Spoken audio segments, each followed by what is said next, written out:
High বন্ধুরা, আমরা গ্রামের বাড়িতে ঘুরতে এসে দেখি বাড়ির কলটা খারাপ, জল আসছে না। তাই এখন মার্শালে যেতে হবে। মার্শালে এসে দেখি মার্শালটাও খারাপ, আমার ভাগ্যটাই খারাপ। তারপরে বরকে বললাম চলো আমার সাথে, অনেক দূর মার্শাল, আমি এতগুলো জল কীভাবে নিয়ে আসবো। বর আমার কষ্ট সহ্য করতে পারলো না, তাই বলছে চলো আমি তোমাকে একটু হেল্প করে দিই। সাইকেলে ঢপগুলো তুলে নিয়ে রওনা দিল আমার বর। তোমরাও গ্রামের পরিবেশটা এনজয় করো, কেমন লাগছে কমেন্ট করো, আর দেখতে থাকো ভিডিওটা লাস্ট পর্যন্ত। আমার মেয়েকে দেখো, আমাদের সাথে যাওয়ার জন্য পিছু নিয়েছে। তোমরা ছোটোবেলায় কারা বাবা মার পেছু নিতে কমেন্ট করে অবশ্যই জানাবে। আমার মেয়ে বলছে মা কত দূর, এখনও পৌঁছায়নি। আমি বললাম একটু ওয়েট করো। আমার মেয়ে কলসিটা নিয়ে দেখো ওর বাবার পেছনে দৌড়াচ্ছে, সাইকেলের পেছনে।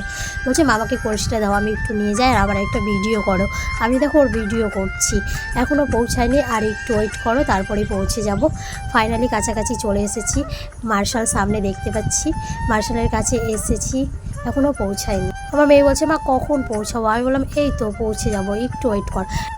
ফাইনালি মার্শালে পৌঁছালাম। আমি ওখানে জল ভরতে গেলাম, দেখি ওই কলটা বন্ধ আছে, তাই পাশের কলটাতে জল ভরতে শুরু করলাম।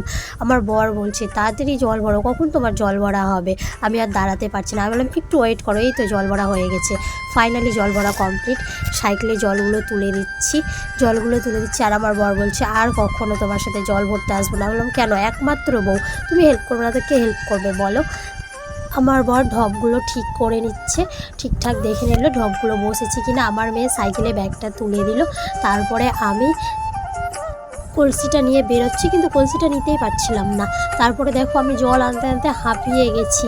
আমার বর বলছে তোমাকে আর করে খেতে হবে না। আমি বললাম ও তাই, করে তো খাচ্ছি। ফাইনালি বাড়ির কাছে পৌঁছালাম, অবসান হলো সেই কষ্টের সময়। আমার বর বলছে তোমার খুব মজা হচ্ছে না।